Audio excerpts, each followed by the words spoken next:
Hey everybody, welcome. This is Jared from Brickhouse Media, and I'm super excited to speak with an old dear colleague of mine, Paul Hitchcock. Old dear colleague. He is not old, but I have known him for many, many years. And just as a reminder, we are Brickhouse Media. We create multimedia for emerging thought leaders, founders, entrepreneurs, startup businesses. We work in video production, social media, content, and we're really creating a visual media world for people to launch, whether it's a business, solopreneurship, or as a thought leader into your space. So I met Paul when we started the company years ago up in Oakland. We used to have an office, and we were based out of a one room where I used as a studio and an office. And Paul connected through, I believe it was an event conference we went to, right, Paul? Right, exactly, yeah. He saw what we were doing, and I think he got the light bulb moment went off, and he said, there's something interesting here, and we're struggling a little bit to create a social media strategy campaign. So I'm going to reach out to Jared. Yeah, well, part of it was interesting because this was, I don't know, maybe 9 years ago or something. And it wasn't that long ago. No, we didn't even start our business. I think it was 2014. Oh, 2014, okay. And you said you were shooting video, and I got a hold of you, and you said, you need to start shooting video. Nobody was doing it at that time, so that's how it started. I don't know if nobody was doing it, but it was less than now, for sure. Less than now. Yeah. Yeah, you were at the forefront. I was trying to be, yeah, because don't forget, we've been sitting around the campfire for hundreds of thousands of years listening to people talk. Yeah. And you pick up so much more information, my tonation, my voice, my face, my movements, so much more information comes through as a human through video. And that's why Zoom has exploded during this virus. Yeah, and it's huge. We need to see people. Yeah, I totally agree, because especially when you're interacting and you're selling and marketing, you know, the number one interaction is face-to-face, sitting in the same room, right? Yeah. If you can't do that, then it's video. Then maybe it's a phone call, then email, and et cetera, et cetera. So video, I totally agree with you. Powerful. So what was going on back then that you were confused by, that you were challenged by? What was the challenge you were having? Yeah, so I mean, it was really branding because, you know, I do a lot of work for a very busy law firm, as Jared, you know, and you know, the challenge was we looked like every other law firm. And I think this is a challenge that's very common. You know, if you're a solopreneur or a small business, especially a solopreneur, everybody looks the same. And so we were doing great things as a firm, but just looking like everybody else on social media. And I wanted to stand out and be different. And that's why I saw kind of what you were doing, what you were saying. And I said, okay, I need to embrace a video strategy here. How the heck do I do it? And you got me going, and you know, have incorporated it into everything we do at the law firm, into my media practice, and it's just exploded our brand and just catapulted us to the top of the heap. And we're just standing out than everybody else. So it's been awesome. It's been awesome to see your rise. Do you know how many followers you have on LinkedIn now? Yeah, so, you know, we went from nothing, you know, when I first met you and started building out, and got a blog that goes out to 120,000 people. Wow. Yeah. This is a law firm, remember? This is How many locations? How big is the firm? How many locations? Yeah, I mean, really, we've got our main location in Southern California, and then we've got an office in Northern California, and that's kind of it. And, you know, we've got a big, footprint across the country helping people. But, we're a boutique firm, so we're not some, massive national firm. And yeah, but to have a list that big is so impressive that you guys have really earned that over the years. Yeah, I've cultivated that, doing it the right way. So we got that, and between our LinkedIn accounts, we probably have about 85,000 followers on LinkedIn. It's awesome. It is so awesome. Yeah, it's pretty cool. It's pretty cool. So when did the idea come up for you to say, hey, I want to take this to the next level? I actually am getting so good and proficient at this. I want to create giantjaxxmedia. Yeah, well, what happened is I was exploding the growth at the law firm. Other people started noticing, and they were like, hey, what are you doing? I'm getting your blogs. I see your videos. And they started asking for help because they had the same challenges that I had, which is they didn't want to go spend tens of thousands of dollars trying to market. They were very busy because I didn't have a team of 20 people pushing buttons, pulling levers. Yeah. And they were just, needed to stand out. And so with those challenges, they were like me, and so they needed help. So I started helping people, got really busy, and then I got too busy to keep doing it just for free, really. And so founded the company, and it's taken off, and it's, you know, helping consultants, coaches, you know, businesses do the things that Jared, you and I know need to be done: sales, marketing, branding, standing out, being different. And when they're coming to you, what's that core need that they're coming with? What is that thing of like, I need this, I'm not doing it on my own? What is that one thing that they're coming to you for, if you had to put it into one box? Yeah, if I could put it into two of the two things, one is the problem is like I work with a lot of coaches and consultants, and they all look the same. That business has exploded over the years. Everybody's a coach today. You know, there's like 12-year-old kids. I'm a coach to CEOs. And it's like, Yeah. you know, okay, everyone's a coach. And so they're not standing out. They look like everybody else. And there's so much noise, they need to stand out. And so it's the personal brand, and it's being squeaky wheel gets the grease, and it's video on that. So most of them aren't doing that. So that's one, they have that problem, which is counterintuitive. When they're not standing out, you're not growing. The other problem is very few have an ongoing, consistent, identifiable process where every single month they are engaging in conversations with prospects. You know, they're cold calling, they're networking. It's thrown together with bubblegum and toothpicks. And those things, you know, work, but there's different ways to do it today. There's new tools, strategies. They don't have it, and so they're flopping around. They're not growing, or it's slow growth. So those are the two big areas. Yeah, a lot of people say that consistency, the deliverable consistency, is one of the things why we trust things like Amazon Prime. We trust things like UPS and FedEx. All they do is deliver on time. If you deliver on time, people will trust you. And trust in this world is really big. They have to know about you, then they have to like you, and then they have to trust you. So if they don't know about you, then forget it. And if they don't like you through the media you're sending, then forget it. And then you have to earn their trust. So it really is a multi-tiered stage to get people to engage with even a company. But if they don't know about you, it doesn't matter. None of this stuff matters. Yeah. No, totally agree, especially on the consistency, because it's kind of like in life, you know, whether you're on a diet, you're working out, whatever it is, people start, stop, stop, you know, start, never go back, you know, all these things. Consistency is key, you know, and being patient for the results, right? Because it doesn't happen if you're doing it the right way really quickly a lot of times. So consistency and patience. Agree. Yeah, sustainable growth. I don't think a lot of people understand that. And there's no overnight success. I have yet to meet anybody that has overnight success. Overnight success took me 6 years. And it's like, it's just a fallacy. And I wish we could just erase that from the mindset. I've yet to meet anybody who has truly passive growth or passive income that's fully generating without any action every day and night that they're asleep and awake. I've yet to meet anyone who does that. So that's a fallacy. Let's just dispel that myth. And then this idea that, you know, you could do it all on your own too. And I'm all about being self-motivated and doing DIY model, but like you have to have coaches and mentors and support to get to the point where you could maybe get to a DIY model. Oh yeah. There's so much noise out there today, and people are confused because, you know, what do you do if you're building a brand, growing, selling, marketing? There's so many choices, so much noise.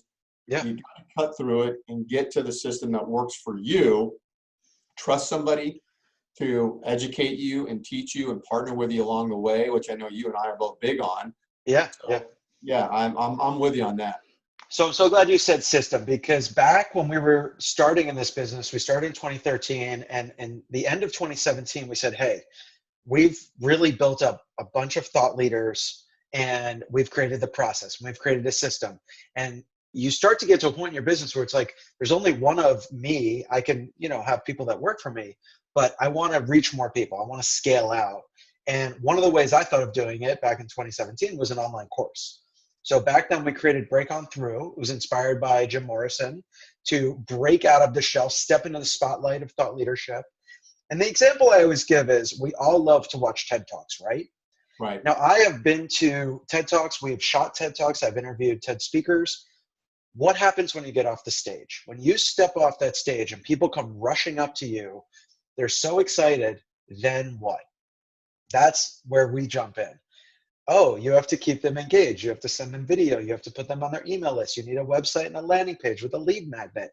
And that's where their heads just go like, but dude, I'm an expert. I don't know how to do all those things. Right. Yeah. I'm an expert in X. And I'm all about that. You should be an expert in X. So we built this holistic marketing system in 6 weeks. It's called Break On Through.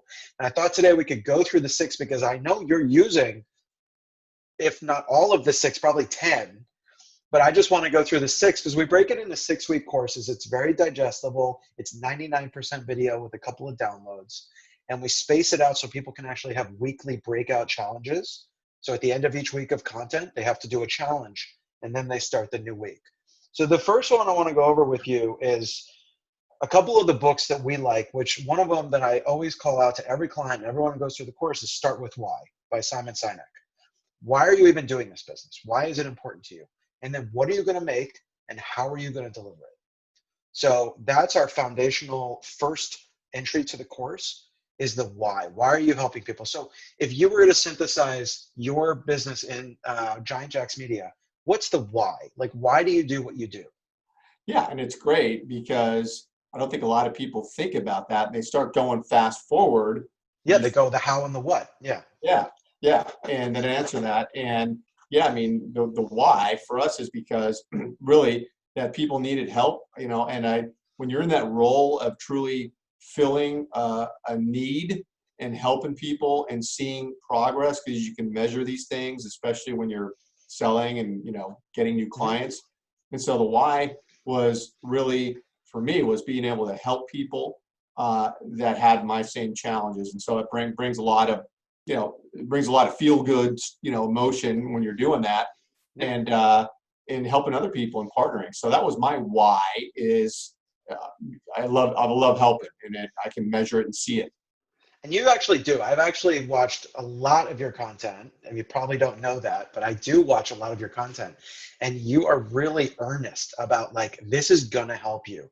I'm trying to give you something. This is a gift to help you so you don't stumble down the path of the ignorant, because it's dangerous. And in your work, it's really critical. Like, there's people's lives at stake in the legal practice that you represent, that if things don't go well, their lives are really screwed up.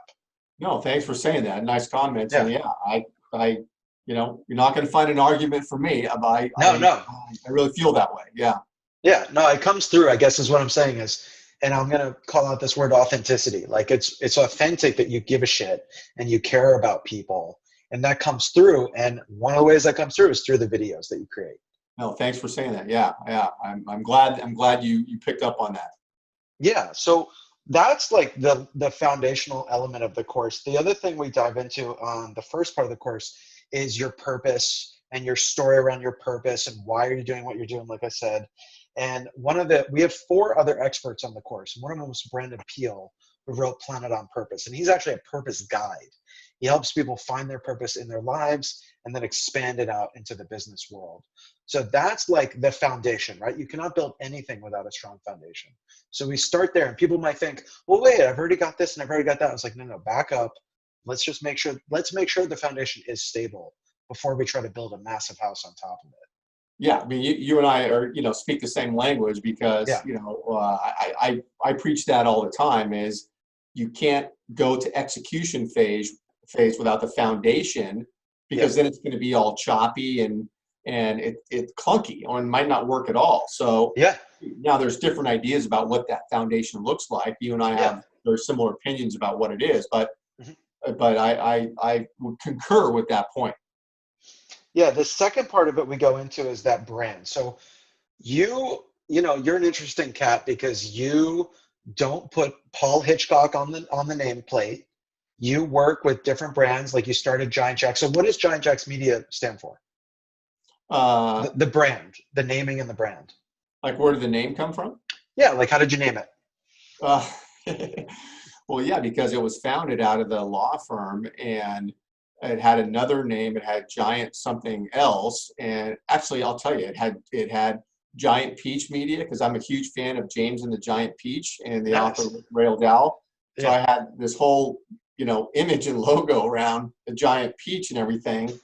And the founder of our law firm, his wife is, our founder likes to say, is a cat lady, and she loves cats. And so she said, look, instead of peach, I want Jax, Jaxx, because it's of the cat family, and it's the founder's wife. What is I going to do? Argue with her? And so it became Giant And Jack. I hear that cat videos are quite popular on the internet too, by the way. Oh yeah. So I wonder if you're like subconsciously pulling in all the cat folks who love to watch cat videos. I probably should tie in some, live cat footage, but. Well, I love it because it speaks to, like, when you, like, I don't know if you noticed, but when you were telling the story, you got really excited, you got personal, and you brought up some things that just made you expand about the brand.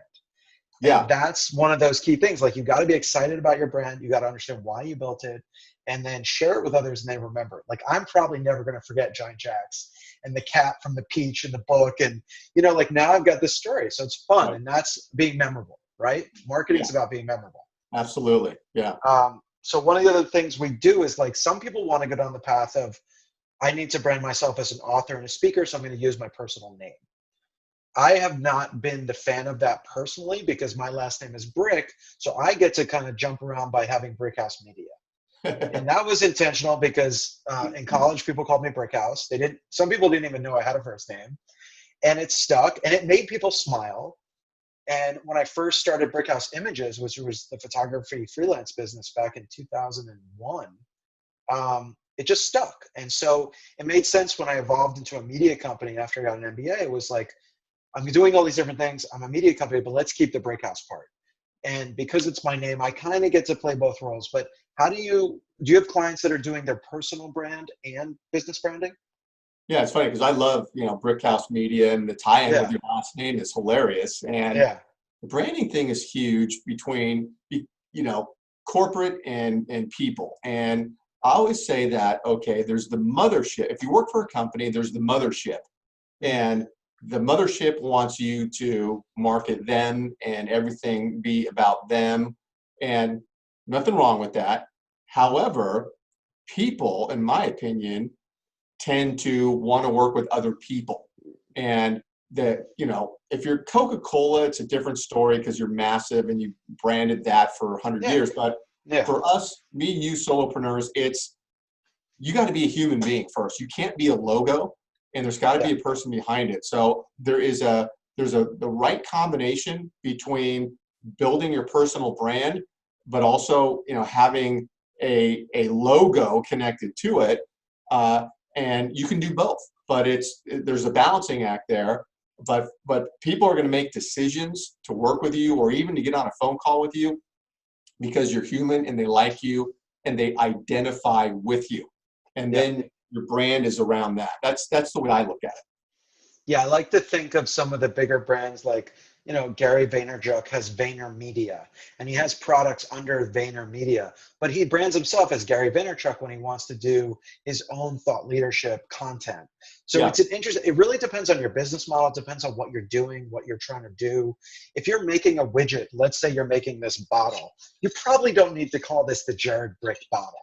Right. It's probably sexier, if you call it the swell bottle, you know what I mean? And it matches the product better. So it really depends on your market, your product, your services.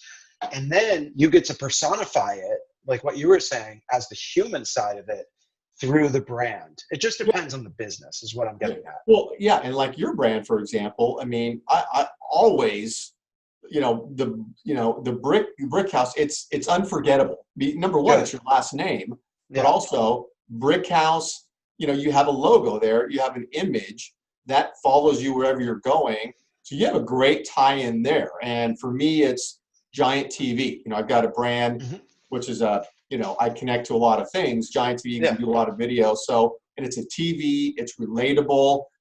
People, see a TV, and my hope is over time, they associate that, a TV, they think of me and video. So, there's a science behind it. That's good. That takes us right to part 3 of the course. It's building your online world, the website, your lead magnets. And if people don't know what a lead magnet is, I'm going to explain that in a sec. Your blog or your vlog, your email, and maybe building out a landing page. So I'm going to go through that and break that down a little bit. So A lot of people think they don't need a website these days because they have social channels. Now, until there was Shopify tied to Instagram or Facebook that you could sell on, you could not sell anything through social media. So it's only in the last 2 years that this has changed a little bit. And the people buying directly through social media is still quite low compared to website e-commerce. So if you're going to sell something on the internet, you need a website. You need some portal to take a commerce exchange that is off social media, unless you're going to sell a product through social, which is still rare. That's Right. not happening like crazy. So I always remind people, you still need a domain name. You still need a website. You still need to bring people away from social media. Once you've got their attention, take them off social media to directly communicate them with your message. Jared, is that also about SEO? You want a website because it is more in tune to SEO than your social sites, or is that not? This is the way I explain it. People go to Google to buy something. Okay, it's like, I know what I want to buy. I'm going to go to Google. I'm going to type it in. SEO is going to work, let's hope, and it's going to take me to your product or service. You go to social media to shop, to look around, to check things out, to be social. It's like walking through a mall or walking a Home Depot. When you walk into Home Depot, you know what you're going to buy, hopefully. Yeah. There's a lot of options, and the options is like Google. It's like a billion options. That's the challenge on Google. Is like you're up against 15 other brands on page one.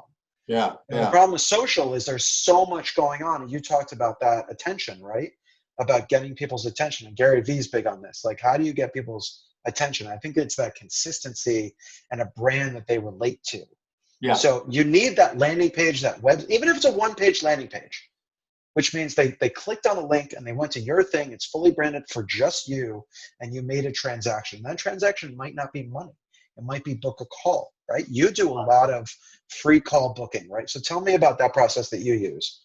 Yeah, I mean, landing pages are huge for us, and we build those squeeze pages to collect emails and drive people to landing page because we have a website, great website, interactive, it's awesome. Yeah. But and we drive people to that. But if you want to get a specific outcome and just boom, you're targeting one thing, yeah. One thing, because you go to a website and people are going to kind of get lost, and they may see a bunch of great things, nothing wrong with that. But if I want them to take this action, they're going to a landing page, and I can have a video on there, I can have a call to action, and it's just boom, it's a tight sales funnel on just one page. So that's how we use it. We've got those going out everywhere. Yeah, so it's a good example, and I mentioned lead magnet. So lead magnet it's a magnet that attracts people, and it could be a PDF, it could be a video series. It's something that you put out to the web. Ideally, it's free. It's value-added content that you're giving people. And then in exchange for that, they're giving you their information, either email, phone, or some contact information to reach back out to them. So a lead magnet is something you put out to the world. It's trying to get a lead and by attracting people. So I've been doing this. We made a one-page PDF for an Instagram hack on how to build a vertical profile on Instagram. And I think we now have 95,000 or 9,500 contacts from this one-page PDF. Nice. And it's just insane. So it's like, use your expertise to create the magnet. Either, typically it's a video or a PDF or an asset, and then put it out there, and then in exchange, ask for people to do something, book a call, give you their email, their phone number. Yeah, and then the key is once you get the information, which email, what are you doing with the information, right? Yes. Which is the key, because if you just have the information, okay, now it's how are you nurturing that person that signed up? Yeah, they get your product, but now what are you going to do? And I think that's an important follow-up to that. No, and that's where your sales mind is coming in, and you could see why if you're an expert and you're the attorney, you're the speaker, you're the author, you can't keep all this stuff in your mind. It's like, this is why you outsource to a media company, to a media expert, and you let us do the work, because there's just too many moving parts to this thing, right? Yeah. It's like just a bunch of tentacles, and you got to know how to connect all the dots, and it's like a spider web thing out there, and it can be overwhelming if you're not in that business. So part 4 and part 5 go into two areas I know you're going to love. Part 4 is about creating content, curating content, which means you select content from around the web and you curate it into your feeds. And we always say it should be in 4 buckets, right? Educational, which you're so good at, inspirational, which means it motivates people, entertainment, which is actually hard to do in the business world, actually entertain people. And then the other one is just value added content. It's just giving people a value.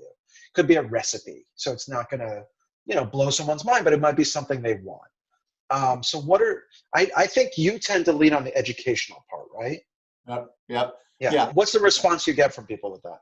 Yeah. So, God, I mean, we could talk for an hour on just this one alone. No. We easily could. We probably should do a follow-up. Yeah. I go deep, but the high level important things when it comes to content for me is, number one is you have to give before you can take.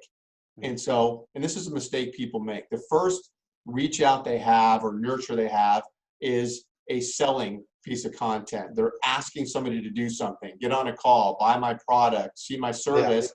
Yeah. You haven't given them anything. You haven't built any rapport. So the content has got to be give before you take. I think that's very important. The other thing is, it's really kind of a rule of thumb to follow is kind of, market, sell, market, sell, or brand, sell, as opposed to just selling all the time. And so your content shouldn't be just selling all the time. It's got to be, marketing, branding, giving, educating. And so that's really important. And when we've done that, is we give out a lot of really great content for free. I mean, I've got my own content on sales and marketing, and when I'm doing work for the law firm, it's the attorneys, CPA. I mean, we're all busy, but it's high level content and, packaged in a way that's easily digestible for people. Yeah. It's mainly video that's repurposed everywhere. But if you're focused on those high level things, and there's a lot of subcategories underneath that, then your content's going to work. Create your own, which will build your profile, your credibility. Well, we take a different approach. I'll admit, I'm going to push back a little bit, because in the beginning, if you're not creating that much content, you do an 80-20 rule where you're sharing other people's, but you're telling them why you're sharing it. Yeah. Paul, you should read this book. It's a fantastic book. Here's the link to the book. Or here's a video about the author speaking about the book. So you're giving them an insight on why you're sharing it, that it's related to you. It's related to them, but it's something you're sharing. It's like telling somebody about a movie or, So I think we're on the same page, but I agree. You shouldn't just be handing people to someone else and go over there. Yeah. And I get asked that all the time when I bring it up, is people, so there's nothing wrong if you do it the way you do it. Share other content, explain with insight. Give insight. So you said it perfectly. Like, we do the 80-20 strategy. So over, let's say, Monday to Friday, 4 days out of the week, you're giving value added content. 1 day out of the week, you're selling something directly. Book a call, buy this, try the lead magnet, get a demo, get a test, get a sample. So you're just kind of easy selling, not hard selling. Just try something, low hanging fruit, lower price point item potentially, and getting them like, we're in business, folks. Let's not pretend. These are businesses. We're not out to just only help each other. We're out to help each other by, you do business, I do business, you do business, and we all rise up, right? So I think the whole idea of it's selling, it's the only problem selling is a problem is if you're not helping somebody. That's right. If your product or service is not helping somebody, I don't care what you're selling, get it out of my way. The next thing we're going to talk about is channels, right? Because I know you're a big fan of. So I have this thing where it's syndication versus sharing. So to me, if I want to share something, I'll just text it to someone, I'll message you. That's sharing something. Syndication means I'm going to take this thing, let's say it's a PDF or a blog post, and I'm going to syndicate it. I'm going to put it out on 5 channels, whether it's LinkedIn, Twitter, Instagram, YouTube, my blog, and see where the leads come from. It's the wide net approach. And the way that this works is that you don't know where people are right now. People are fragmented. The industry and the audiences are all over the map, and you just don't know where you're going to get them from and where they're going to find you. So what are some of the channels that you've been focusing on? Yeah, and when you use the phrase syndication, is it the same as kind of repurpose? Is that a fair statement? Well, it's actually the method of delivery. So you're saying take an asset and reuse it And that's totally the same thing, but you're going to reuse it across which channels. Okay. Yeah. Yeah. So, So it's the same topic, same idea.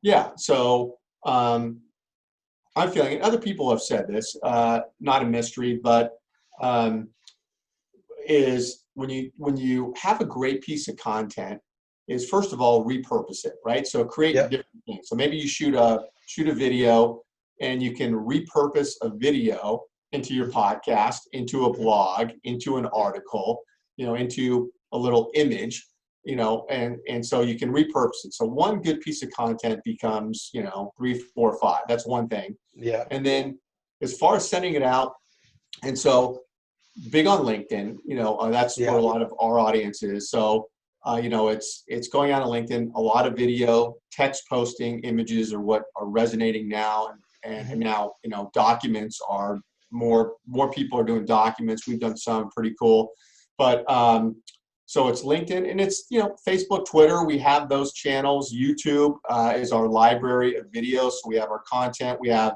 3 podcast shows. So we've got. You're already doing. It's exactly what I'm saying. You don't know where people are going to come through, right? You know what I mean. So we got the grapevine. Yeah. Yeah. Just put it out to the grapevine.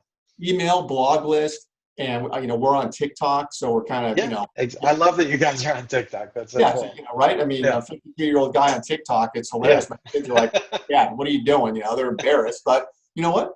Just out there, and it just Gary Vaynerchuk would be so proud of you. He wants people to get on TikTok early, because what happened? You look at every single one of these platforms. Where did it start? With the younger demographic, and right. Where is it now? With the older demographic. And I don't mean old in the 70s. I mean 30s to 70. Yeah. It shifts. Every single platform I've seen shifts. It shifts, and skews young, and it skews to older as it matures. The platforms mature. Totally. And they love it because they couldn't sustain it without other demographics. No. And what you say too is that when you're on some of these, the main platforms, then some of the cutting edge ones, maybe they're not working out or things aren't happening, but what it tells the people that are your clients or prospects in your community is that you're forward thinking, and you're exploring, and you're trying things, and you have your thumb on the pulse of what's going on. And I think that's a good thing, if nothing else, for branding and marketing, that you're out there doing these things. It totally is. And earlier you had mentioned SEO, and I can tell you search Brickhouse Media and we will dominate page 1. And you know what it is? It's not just the website. The website's not even always number 1. It could be LinkedIn. It could be Facebook. It could be our YouTube channel. So you just want to be on so many channels that all of page 1 of Google is you. Because all channels should lead back to you anyway. They're all going to find your website, your phone number, your email on those channels. Ideally, if you brand them right, goes back to week 1 and 2 of the course. You got to brand it right. Right. Set it up right. You got to build the channel correctly so they get back to your home base. But you should dominate page 1, not just like the first result. I want you to dominate all of page 1 on Google, because you're on all the different media channels. And the challenge is, and I've heard different people talk about this. Yes, it is difficult to be dominant on that channel, but at least you have a presence. At least you have a branded presence on that channel. Right. Agree. Yeah. Because building up an audience on YouTube, for example, is really hard. I mean, it's its own entity. Yeah. Yeah. I mean, it's an industry in and of itself to build an audience on YouTube. So pick yours. For us, it's been LinkedIn. Has been massive for us, and a blog. That's where we kind of said, okay, let's dominate LinkedIn. Let's dominate email marketing with the blog we have.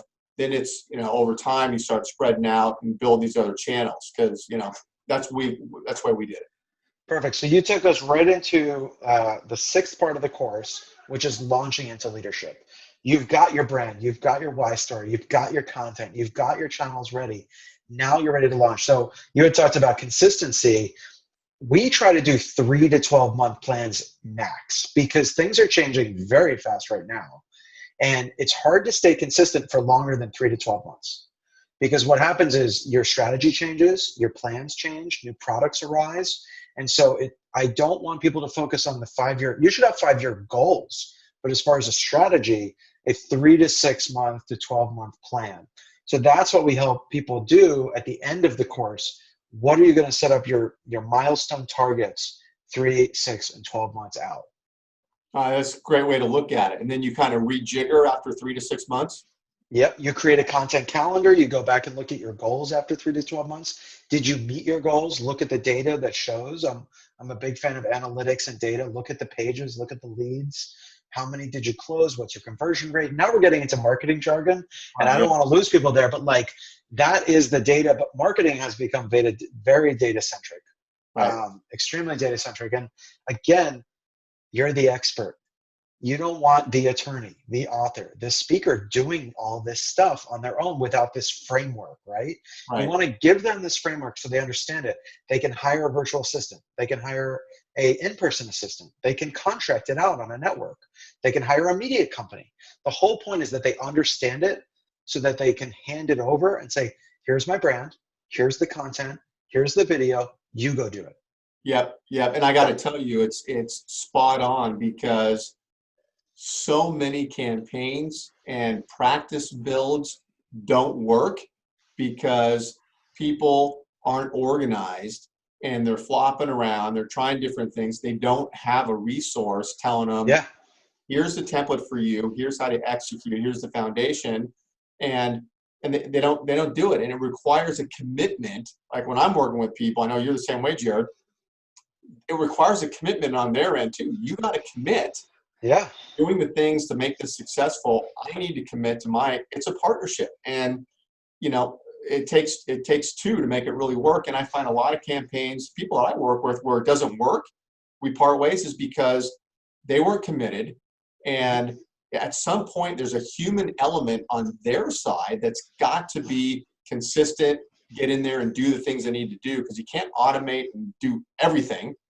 Totally. No, Yeah. totally. Yeah. No, I totally agree. And that's the whole point of starting, what we do now is that our clients that we work with, we have their teams or if it's solopreneur, join the course. We build it into the part of the plan.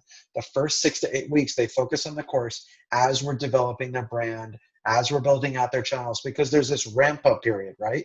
We typically engage with clients from 3 to 6 to 12 months for our work. And then we teach people how to fish. That's the whole point. And we set them up with assistants or train assistants for them. But the whole point is to empower them, inspire them, get them motivated so they understand the process, but then have a support system to go, okay, cool. Now, how do I keep this engine running? Because now we've built this awesome thing. And I got to say, I've seen over the years, we've handed clients an entire system and they've dropped the ball. That's not on us. Like you can train an athlete in a team. If they don't go out and play like you train them, it's not on you as a coach. Right. Really not. They have to take some responsibility for growing, especially in business too. It's people have to make their own way in the business. You can only support them so much. You can't carry their load. I've tried, and it's hard because you want to see everyone you work with succeed. You do. Yeah. And sometimes it's on them. It's on them. And I've seen, obviously I've seen your stuff and your methodology, and you're very detailed. And it's like, okay, boom, boom, boom, do these things. So love the way you're doing it, and I get it. People got to jump in and do it also on their end. You want to make a real investment and a commitment in things that work. So we offer one-to-one sessions with the course, and it's really this holistic framework that people build from. That's Breakout Through, man. It's a beautiful system, and to be able to go from that, and we've seen it. I just watched a client on a very large blog be interviewed. And I was so happy to see him get interviewed. And it was just like, it's so gratifying to see people actually stepping into that leadership role, being respected, getting the respect that they deserve, collaborating with others that are bigger than them so they can grow. I think it's not always about the sale. It's really not. It's about big collaborations. It's about supporting each other, getting known, being aware of your brand and your business. And, it's a beautiful thing when you get to help people. I really enjoy it. Oh, absolutely. Yeah. And you're right. And if you do all the things the right way, the sales come, with that. So, you love it, man. Love the course. Yeah. So what are you asking people to do? What's your CTA? What's your call to action for people to find out more about Giant Jaxx? Yeah. Well, I mean, it's like anything. I love having conversations, with people. It starts with a conversation, and you and I are very similar. We're, guys that we're not hard closed sales guys. We're like, okay, let's talk. And what do you have going on? And sometimes it's a fit, sometimes it's not. But conversations are great. I love learning about other people, and good things happen when you do that. I relate it to dating. You cannot force someone to go out with you. You cannot force them to like you. You've got to earn that by showing who you are, being authentic, building up trust, and then allowing people to trust you back because they at least know and like you. And then they can make a choice. And making them, do you want to work with me? Great. Then say yes. It feels good to say yes. And it also feels good to say no. Right. If it's not the right fit for you at that moment in your time, if you're struggling right now and you have zero money and need to put food on the table, please go do that first. Right. This is really about getting to a place where you're comfortable, you're ready to invest in yourself, and you're ready to go to the next level. So that's what we're doing. We do the one-on-one call, the discovery calls. We offer free complimentary media reviews and discovery calls about the course. So I'll post the link for Break On Through below, and I'll post your link so people can get to know you. It's so fun catching up with you, Paul. I've loved working with you, and it's been fun to catch up. Yeah, no, feel the same way, man. I mean, you and I, it's just kind of like two guys going at it. I feel like we're in a boxing match. We can just keep going back and forth. How about this? How about this? So yeah. Thanks for having me in the conversation. Love it. You're welcome. So Jared and Paul signing off. Everyone be safe out there. Focus on your business. Figure out what you're about and figure out how you're helping people. And if you need support from us, please reach out to us. All right, all? All right. Take care, everybody. All right. See you soon, bud. Bye.